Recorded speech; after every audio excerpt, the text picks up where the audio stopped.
Hi, and welcome to Service Above Self. I'm Clark Mason. One of the avenues of service with Rotary is vocational service. And part of that vocational service is teaching people about different careers. Tonight we're here to talk about dentistry, and we're glad to have here again Dr. Kevin Norridge to speak about that. So welcome to the show. Thank you, Clark. It's a pleasure to be here. So it's good to have you here again. You're a successful dentist, but of course you didn't always used to be. Once upon a time, you were, a high school kid like anybody else. What do you think it is that led you down this path to becoming a dentist? Well, it was funny because my dad was an engineer, and he liked being an engineer, but he really had a bent in the health sciences and all like that. He was very curious about health in general, his own personal health, health of the family, and all like that. And so he always encouraged me to go on and go into the health careers for two reasons. One, because they're professions and you can kind of make your own time and your judgments are yours. The other thing is that you can provide a lot of service to folks and help folks if you have that kind of thing. And when I was growing up in the 50s, physicians and dentists were really kind of paragons in your community. You always knew, old doc, whoever it was, that was the person that you went to for this, that, and the other thing. I mean, a lot of shows in the 50s, TV shows, were based on those kind of people. And so I guess that kind of was part of my impetus for it. In fact, I did consider that I was going to go on into the medical sciences and do that. But along the way, I adopted a real love of the science of chemistry and actually had my basic degree in chemistry and in biochemistry and figured I was going off into a career that way. Went off to graduate school in biochemistry and decided I really didn't like that very much. So I had to figure out, okay, let's backpedal a little bit. And one of the students who was working for me in my lab at the time was applying to dental school. And I said to myself, if he can do this, I think I can do it too. It gets my dad off my shoulders and saying, you get to be a professional, and yet it is really helping folks in the way. And so I applied and I got into the University of Connecticut School of Dental Medicine and graduated in 1981. And I have to say, I graduated from South Windsor High School in class of 68, a long time ago, but I'm the first dentist from that high school, which is kind of fun to say that. But I went back to my hometown and set up my practice that way. And when you first get out of school, you think you know a lot until you actually start seeing people. And the number of mouths that you see when you're in dental school is limited by the speed that you can do things and also by the training which you have. When you get out, you're expected to be a dental office, a private dental office is much like an emergency room in a hospital. Whoever walks in the door, you've got to figure out how to help them. Fortunately, in this area of the United States, we have a lot of specialists that can help us, and we have the dental school only a few miles away, so if we really run into a natty problem, we can get help. But we take continuing education all the time to keep us current with things that are going on in our field. I can't tell you how many journals I read every week and go to classes. In fact, Wednesday I'll be back in class again for one of our premier speakers coming to the state of Connecticut to, again, be abreast of what's going on, what's the leading edge, what can we do better, how can we help people better? And it can be, can I make their gum disease go away? Can I get a cavity so it doesn't look like a hole in their mouth anymore? Can I fit them with teeth that are going to feel comfortable? Are there technologies that can improve their breath, their snoring, their whole bunch of things that wouldn't normally think dentists would get into? One of the things that I've gotten into was this area of the joints where people come in and they have sore jaws and get headaches and things like that. It's called temporomandibular joint, or TMJ for short. And many folks come in with these headaches that are intractable. They've been to their physician, they've been to chiropractors, they've been to different medical modalities and haven't been treated. And here we are with a little hunk of plastic, sometimes able to put it in their mouth and solve their issues. Sometimes it's not the right modality. We may be the first person they see, and then they go down the line the other way, but most of the time we're successful with that. And as I say, when I first get out, you think you know everything. After a while, you know you need to know a lot more. Oh yeah, that's one of the things that even as an auto mechanic, used to be I knew everything, and shortly thereafter I figured I didn't know anything, but the less I know as the time goes on. Mm-hmm. But if you had to do it all over again, I mean, if from the get-go that you had some idea that this was going to be your career, would there be things that you would have done to prepare yourself as a high school student or with your undergraduate degree to prepare you better for this? I think I was pretty fortunate in my high school and undergraduate training that I was a I was a general studies, if you will, or a Bachelor of Science major. So I had to have undergraduate courses across the board in psychology, sociology, as well as the basic sciences. In fact, I always kid about it, but the first thing that I ever dissected was the human body when I was in dental school. I didn't get to take an undergraduate biology course where you had to dissect a cat or a fish or a worm or something like that. My first thing was a human body. So I feel very fortunate from top to bottom I was able to do that in dental school. I would have liked to have done it earlier, probably. Yeah, I was going to say that's probably would come as a surprise to some people in the fact that you don't necessarily think about it that way because you're the guy with the drill and whatnot. But first and foremost, you're a physician, and so that you need to know what any other physician knows about the human body, as you said, top to bottom, and so that basic anatomy and physiology, you have to know that as well. Paramount. Actually, in 2000, the Surgeon General at the time issued the report card on the oral health of the nation and put the mouth back into the human body as to a priority for helping people not be as ill. We know that if people have gum disease, they're also at high risk for heart disease, liver disease, breathing diseases of all sorts, arthritis, various other things, and we don't normally think of that. And what it is that when there's bacteria in the mouth, it turns the body's immune system on, and the body doesn't know whether it's just to go at a tooth and fix that or if it's got to fix other immune problems in the body, so it just turns the whole thing on, so we get inflammation going crazy. As soon as we stem the inflammation of the mouth, people can actually get healthy. Had one patient of mine who had massive gum disease, requiring unfortunately that she lose all of her teeth at this point. As soon as the teeth went away, her general health improved. Now, I'm not saying people need to have their teeth out to get their general health. There's a lot more simple things. Brushing, flossing, and those things are certainly the things are stock in trade. So, yes. But that's one of the problems with the way that teeth are. I mean, here you've got people talk about the pockets in your teeth, and that area between the tooth and gum is a prime entrance area for these various things to get in there, and bacteria and viruses and some nasty all things. Kinds of things that you don't even want to think about. That's an easy way for it to get into the body. One of the other things that we in my office do, and I know most general dentists are attuned to this, is looking for this thing called oral cancer. We think about leukemias and things that are blood cancers. We think about breast cancer. We think about prostate in men. And yet what happens is we forget the oral cavity. Roger Ebert lost his whole lower jaw to oral cancer, and it was a dentist who actually figured out that he had the cancer originally. Unfortunately, it was later stage. He hadn't been in a bit, so not to knock Roger, but he is a spokesperson for this now. And fortunately, they've done a lot of reconstructive things so he doesn't look terrible, but we know people who have lost their whole lower jaw and other things to that. And the problem is that a lot of these oral cancers have no known risk factors. We used to think that it had to be excessive use of tobacco, which is certainly a risk factor, excessive use of alcohol, which we know is a risk factor, age, which we can't do anything about, being male, which you and I can't do much about. But there are a whole 25% of people which we have no known risk factors for. Young, healthy females. Why do they get it? We don't know. But one of the things that we do think is that this thing called human papillomavirus is implicated in this. And unfortunately, it becomes from unprotected sex and other things like that, which you say, why would a dentist even get thinking about those things? Well, we see the ramifications of it in the mouth. And so we screen for it every day with some of our modern tools and methodologies. Oh, that's pretty interesting. So you come out of medical school as a fledgling dentist. When you start with that, is that something where you typically might open a practice of your own, or is there a period of time when you work under another dentist? When I first came out, I decided I must know a lot. I'm going out on my own. I decided not to go on for advanced training right away, and it was very difficult. The advanced training affords you the opportunity to see a lot of people in a hospital setting, so you're seeing a lot of folks very rapidly. It took me a long time to see that many folks, and so my skill development was slower. So you asked me the question before, would I have changed these? Yes, I would have done that.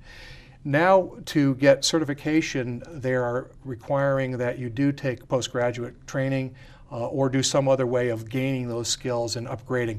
Dental school education is mandatory 4 years right now, and now it's going to 5 years and 6, depending on what you're going to do with it. And if you're going into one of the specialties, whether it's oral surgery, whether it's endodontics, whether it's periodontics, or orthodontics, it might be even longer than that.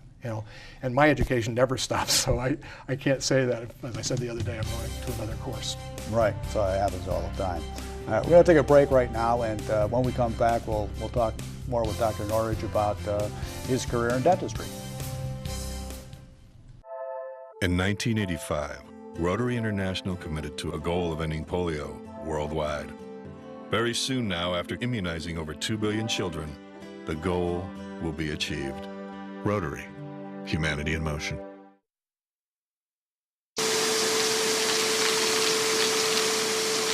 Mom!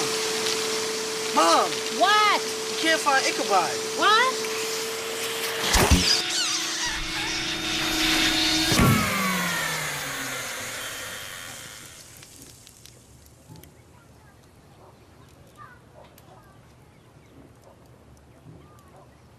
You don't have to be perfect to be a perfect parent. There are thousands of teens in foster care who would love to put up with you. Welcome back to Service Above Self. We're speaking with Dr. Kevin Norridge about careers in dentistry, and so it's certainly been good to have you here on the show. And one of the things that was occurring to me as we were on our break there is it's not like you're in your office alone. There's a lot of other people that work there probably besides you. What type of other careers other than having to have a doctoral degree in order to do your services do you have? Well, I'm very fortunate to be surrounded by an excellent staff of individuals who really care about the individuals that we're taking care of. We have 2 hygienists that have been with me for a while now, and hygiene is a 2-year program post-high school, or can be a 4-year bachelor's program now, which is kind of neat. In fact, the first dental hygiene school in the nation is in New England here at Forsyth up in Boston, and the second was down at Phones down in Bridgeport, so we have quite a neat thing about that. And there are several schools in Connecticut which do offer that degree. For non-degreed folks, there are my dental assistants, and these are people that really are like, for a physician or a surgeon in an OR, they're my left hand or right hand. They make sure everything is set. The patient is ready, my room is ready, all the instruments are ready, all the materials are ready, and most of all, I'm ready to get there and be there on time and on task for everything that we're doing, because we run a fairly full schedule all day long. And most folks don't want to wait. They don't really want to be there, but they don't want to wait either. That's right. Not to make it last any longer than it has to. You know, just. But we've got some alternatives for being there when it's not fun either, and that we've gotten into using some things called oral conscious sedation, which my staff are trained on, both the application as well as emergency procedures to make sure everything is safe, so folks don't have to feel like they're really uptight about doing that crazy dentistry stuff. Like you mentioned the drill before. There are 2 things that people probably think about dentistry. It's pain and drilling, so they both go together. Yeah, so yeah. Nobody likes that. You know, the needle they think is this long, and most of the time it's not. But those are the things. The assistant is a trained program. There are programs in the state which are offered. They're about 9 months programs that people get bookwork as well as hands-on. But there are also in-office training programs. My lead assistant right now was trained by me in my office, so that what she knows and does is exactly how I want things done. And she, moves me and moves the equipment and stuff like that, has all the terminology. Does she have the background in a lot of these things that is the basic science? In a lot of cases she doesn't necessarily, but to get us through the day and making sure that people are safe and cared for doesn't really need that. Now, has she gone back and gotten extra training? Yeah, she's gone back and gotten training in x-ray technology and things like that. She's gone back for infection control. She's gone back for sedation. She goes back to courses that I take so that we both communicate across each other. So it might be materials that we're using. It might be how long we're supposed to use something and other things. So she's been trained, and others can be trained that way.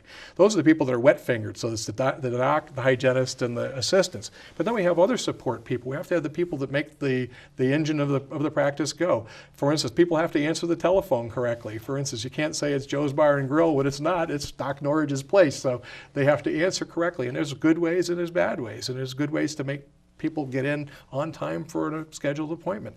Certainly there's money involved with all kinds of dental problems. We do some pro bono work, but most of it is a cash business. We actually are entrepreneurial in that sense. We have to be paid, we have to pay our staff, we have to pay our vendors. And so somebody has to handle the bucks, and I hate doing that job. So we've got somebody who's really good at that. Knowing how to handle insurance, knowing how to handle third-party payments, knowing how to, did the check didn't have the right date on it? Does that make it a void check? Or it doesn't have the written out dollars on it? Yeah, you have to know those little things. Or when somebody is overdue paying, can you talk to them? How can you make sure that they pay you? Or did they have a problem with your service? Can they come back in? Sure they can. There are managers of all kinds of paperwork. We have files that need to be kept accurately. Everybody needs to know the alphabet, but they also need to know the numbers, like the dates of the year that we're in. How many months is 6 months from August? Well, 6 months from August is February. 2, 8, yeah, that's 6. Okay, that works both ways around. And you get that very facile with that. But what happens when you have 2 and 3 and 4-month people coming in? You have to know those things. Thank God for the computer in a lot of cases. You have to computer. We have our IT people. You know, technology is that. And again, as I showed this is our latest device in our office is digital radiography. Up till now, everybody was using wet dental films. It was just like Eastman Kodak. You know, you had your old Brownie Starmite and you brought it to the developer and they'd process the film and you get a picture. Well, we were doing that for years and years and years. Now with electron technology, we can take the thing, it's on your digital laptop procedure, and so by the time you finish snapping the procedure, you can already see the film. So it really expedites things, but we can also enhance things. We can see things that we just weren't able to see before at a much earlier stage, which means it's much less costly for the patient when we find things when they're small. So the technology is expanding, and everybody in the office is part of it. My crew goes to continuing education when I go. They also are supportive of going when they need to go for their particular specialty within the office. And that's just within my office, but dentistry affords a whole wealth of things. Beyond me being a general dentist, which means I have to be chief cook and bottle washer of dentistry, there are specialties in a lot of those areas as well. And sometimes if I run into a problem, I need to talk to our local specialist in oral surgery or endodontics or periodontics or whatever it is. Sometimes I need to have a vendor come in and explain, how does this new piece of apparatus work? Okay, what is it going to do for my patient? Can it help them? What does it do? And that. So we go to dental shows and find out all these things. But there are also schools too. So there are educators, there are researchers. For instance, did you know that we can now grow teeth? Not in humans yet, but we're going that way. So hopefully by the time I'm near the end of my career, we'll be able to start doing that. But with biotechnology today, it's coming along. We are right in the vanguard of everything that the medical doctors are doing. The dental doctors are right there with us. We're looking at analysis of saliva to determine, are you at risk for getting gum disease? If you're at risk for getting gum disease, that means you're probably at higher risk for getting heart disease. So we can monitor that. If you have high hemoglobin A1C, which is a diabetic marker, how does that affect how the healing in your mouth is going? Or if we see things aren't healing well in your mouth, hey, is it possible you might have high blood sugar? When was the last time you were tested? So we refer back and forth with our physician friends. We sometimes get people that get wry neck for whatever reason, they get jaw pains, and sometimes we're not able to help them with their mouth, and sometimes we need chiropractors or massage therapists or other people. So we work with a wide range of specialists. So the dentist really needs to know more than just how do we plug a hole in somebody's tooth or how do we extract that tooth like in Paul Revere's time. Yeah, I was going to say that's one of the things that comes to my mind, you know, is the technology of it all. You know, even within my lifetime, I remember the dental hygienist that used to come to the school, and I swear that she had one of those polishing machines that had the actual belts on it and that kind of stuff. And yet, here before us, you've got some kind of Buck Rogers looking stuff here. Yeah, this is one of the latest technologies that I have in my office. This is actually a handheld laser device. There's actually a foot pedal for it. I would normally have that on the floor. Hooks up to its battery just like this, if I can screw it back together properly. Come on, slide in, there we go. And it has a nose cone that fits on it. And what I use this for is for folks who have certain kinds of gum disease, I can actually get rid of the pocket, as you mentioned earlier, that has infective tissue in it and get substantial healing, where with other modalities we just weren't able to do this as efficiently or non-surgically. Most of the time this person would have to go in and they would have to be cut with a scalpel, right, put sutures in and all that kind of stuff, be sore for months perhaps, and this way we can do, in a day's time, do this. But not only is it useful for that, there are sometimes a person breaks off a tooth right at the gum line, and we got to be able to see that tooth, and now we can move the gum back out of the way, we can build a tooth up, and so by the time a person comes in an hour, they're back to smiling again with a new tooth in place. One of the other things that you pointed out earlier is you've got some digital imaging there, and that's something that I've run into myself somewhat recently in one of my dental visits. Was that it was kind of funny because, you know, traditionally they try to get you know, some sort of an X-ray of a rear tooth, and I told you I'm a gagger, things are not going to go well here, and so they ended up trying me on some new digital imaging machine where, you know, bite here and this thing goes around your head and that's it. Every tooth is now on the computer display in, you know, 30 seconds. So it's amazing what they've done, and that you have this type of technology now too. And it's becoming very commonplace. In fact, the the healthcare reform stuff is talking about that we have to be totally electronic in our records by, I forget, 2014, I believe. So this is just one more step along that route of getting our records that way. When my staff is trying to read my handwritten notes yet, it's a little tough, but even that can get transcribed with an iPad. I was going to say your personal conversion may take a yes, little longer. Yes, it has to. Thank God I have a good receptionist who can read most of my writing, which is great. I try to make it so that it's very legible. But this is just one of the pieces of technology. Another piece that you maybe have heard about are implants. This is a full-fledged implant. It's in the mini classification, which means it's less than 3 millimeters in diameter. And it's anchored much like a wood screw is into the I was going to say, at the bottom, the dark portion of it certainly does look like a screw, and the upper portion of it does seem to have sort of an annular ring to it that, what does that do? Is that used to lock things in? Many of our friends, unfortunately, even in today's society, about 30 million Americans are missing all of their teeth, and so they wear one of these guys. It's called a denture or a plate. What we have on the bottom of this plate, though, are 4 fixtures that would fit onto that annular area you were describing, snaps into place, and this person can now chew things that they might not ordinarily be able to chew. You know, tougher meats, vegetables, which are very important in their dietetics, and so that instead of having to eat very soft foods, which don't have a lot of digestive capability and may have a lot of calories and salt, they can eat more normal foods, and so their general health can be improved. This is also a technology. That's a model of a lower jaw that has 4 of these mini implants placed in it. This technology is around 30 years old. It was first devised by a man named Sendrak down in New York City for an opera singer.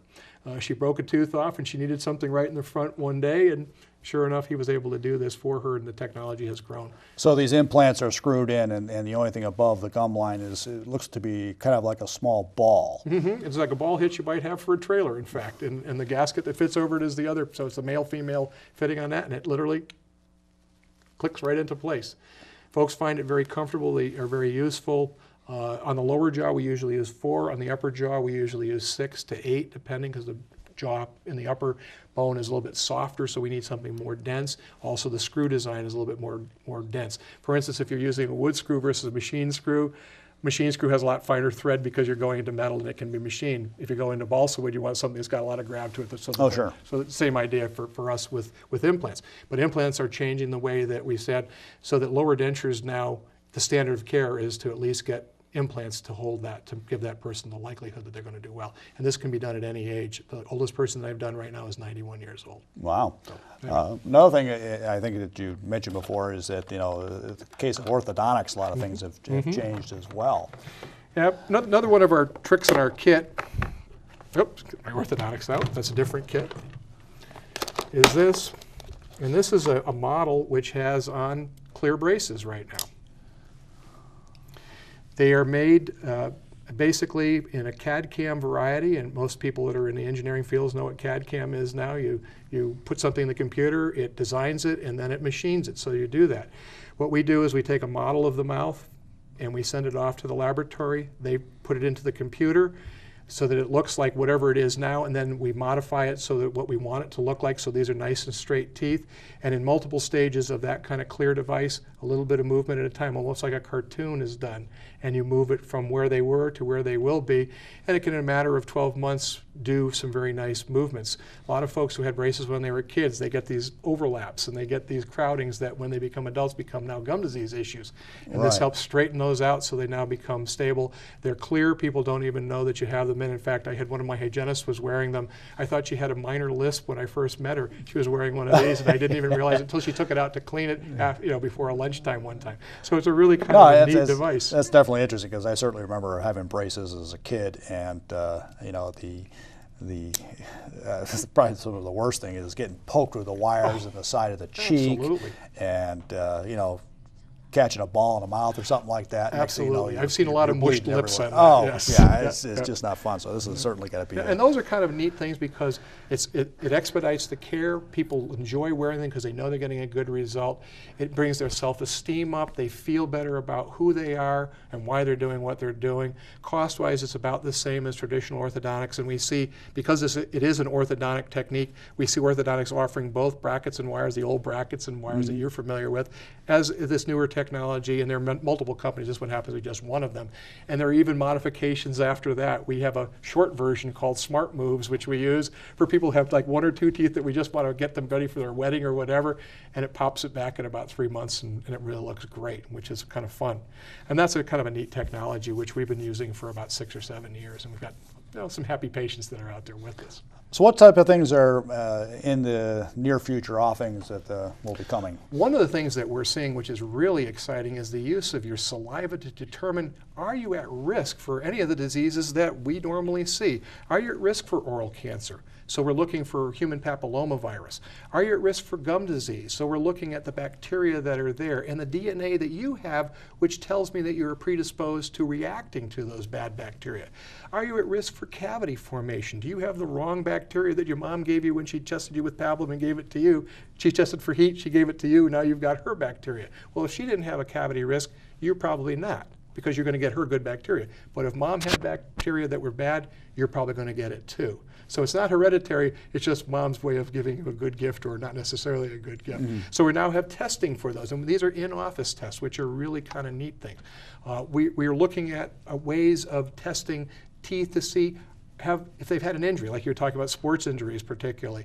If somebody gets bopped in the face, how do we know if that tooth is going to have to come out, can be treated, can be saved? What do we have to do to it? And so there are some techniques that we now have with that. Augmenting the electronic technology of digital radiography, we can test teeth better. So there's a lot of cool things that we have coming down the pipe.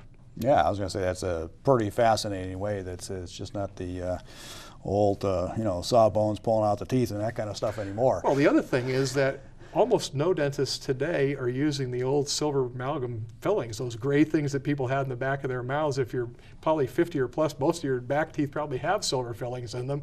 Most people that are younger than 40 probably don't have a lot of those because we're using the newer materials that were aerospace designed. They're called composites. And now we're on the 8th generation. When I got to dental school some years ago, we were in the 2nd generation. Now we're at the 8th generation of this material.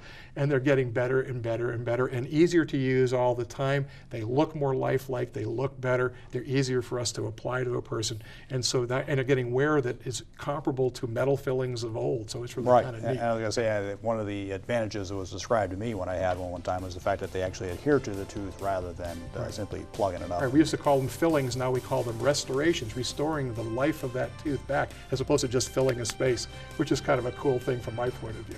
Well, Dr. Norridge, I want to thank you for coming in today and telling us all about dentistry and what kind of a career that is, and certainly something that's been successful for you and certainly maybe successful for someone else. Plenty of dentists needed out there. So for all of us here at Service Above Self, telling you to go out there and find a worthy cause and lend a helping hand.